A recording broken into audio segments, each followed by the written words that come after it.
Naalala ko yung gantong view nung mga bata pa kami, na alam mo yung pag pumupunta kami binang-bukid, yung kunwari simula sa bayan, lalakad kami ng 1 oras para makapunta ng bukid, tapos kukuha ng panggatong, tapos kukuha ng yung mga saging, tapos minsan iano yung kalabaw, ganto, ayan oh. May mga palayan pa. Dito nga, simentado na yung daan dito eh. Pero sa literal na, kasi simentado to kasi syempre may mga turista kasing nadaan dito. Pero siguro kung wala ito, literal na ano to, lupa. Alam mo yung tipong tag-ulan na pag umapa ka eh, madudulas ka, di ba? Tapos sa probinsya katulad ng Bicol, ang ano doon, kalabaw, di ba be? Dito ano na to, mga motor nang dumadaan dito. So parang medyo hindi na rin masyadong transportasyon yung kalabaw dito. Hindi katulad ng mga 80s, 70s, 90s. Talagang yun yung way of transportation. Tapos yung kalabaw may hila-hilang yung pababa sa Bicol, sa Bisaya, Balsa. Tapos nandun yung mga kopra, di ba? Mga saging. So isa pa gantong panahon na tapos sobrang haba ng nilakad mo.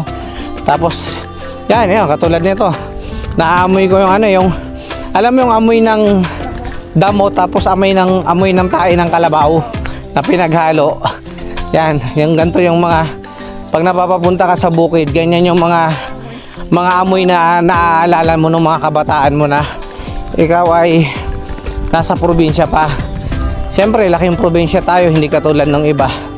Pero iba talaga, iba yung pakiramdam na bumalik ka sa isang lugar, although hindi naman natin to lugar, pero parang alam mo marireminisce mo yung panahon ng kabataan mo, kung paano ka naghirap, kasi syempre mahirap nung mga panahon na yon. Medyo kailangan mong kumayod, pumunta ng bukid o panggatong. Kaya pag nakikita mo tong mga ganitong bagay, alam mo yung naaalala mo yung kabataan mo na siyempre gusto mo ring maranasan ng anak mo, although nasa next generation na sila, pero parang gusto mo rin iparamdam sa kanila yung buhay na ganito.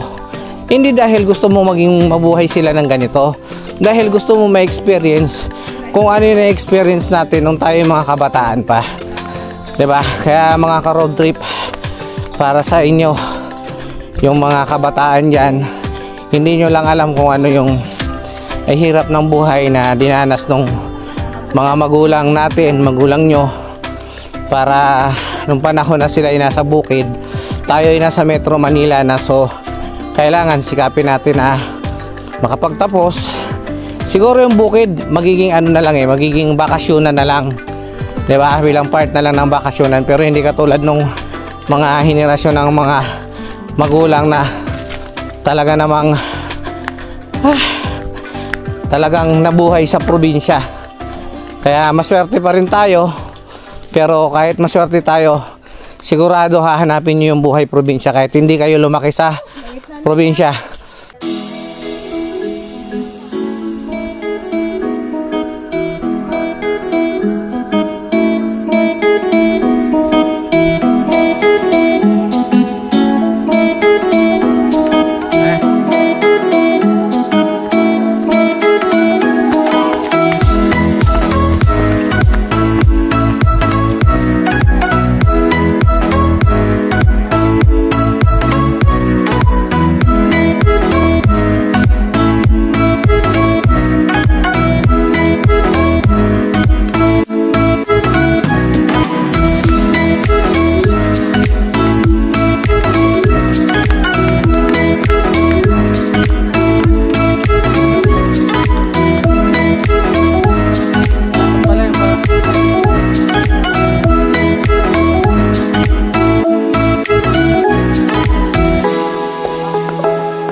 sa mga hakbang dito ah.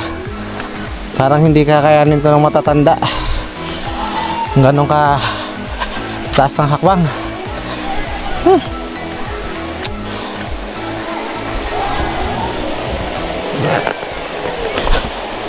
Yan, dito na yata tayo.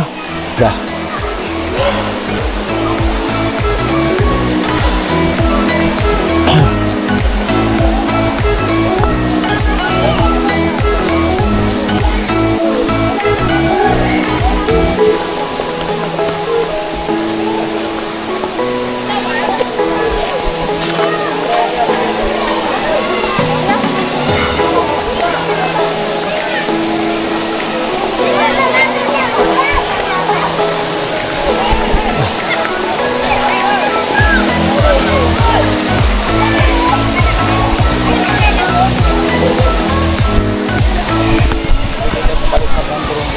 Ha?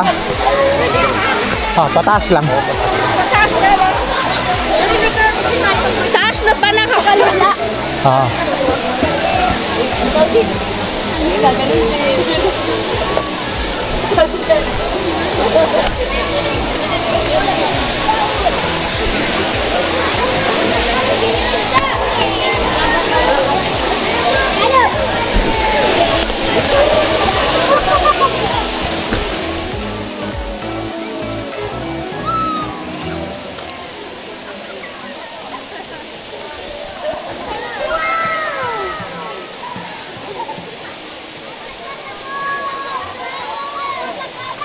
Ha?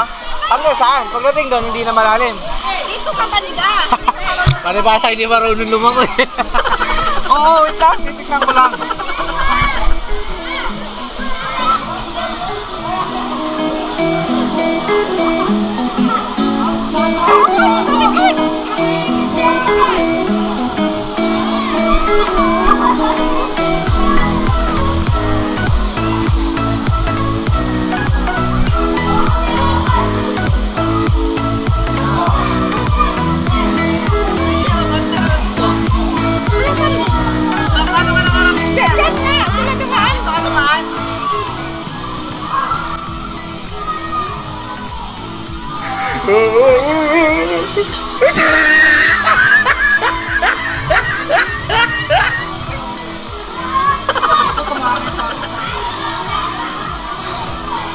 Ito, malapad.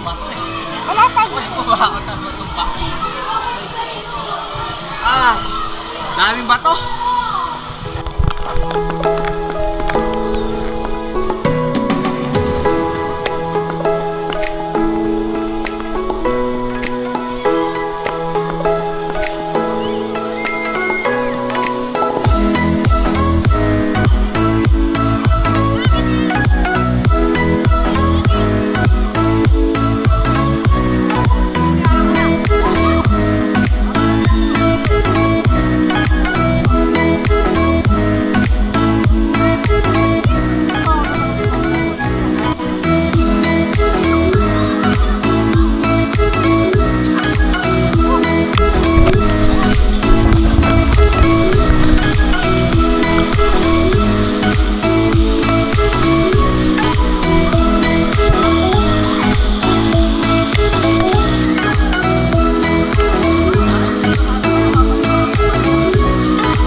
Mga karotel, di ako marunong lumangoy kaya itong trabaho ko gumapang.